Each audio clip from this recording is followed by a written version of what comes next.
idol, bubuksan natin yung head cap o ulo ng Isuzu FB, yung sasakyan namin. Ganyan yan mga idol, may hinihila lang, lever, lock, o iaangat na mga idol.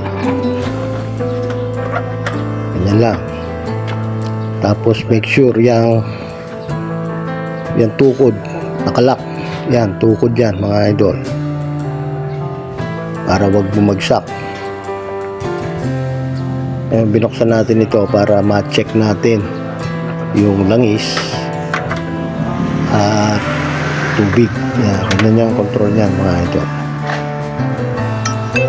Hila lang yan. Ayan ang makina mga idol.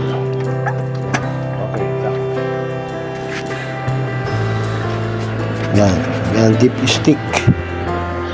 Yan masusukat kung gaano karami ang langis mga idol. Lilipat ako sa kabila para mas makita ko mga idol.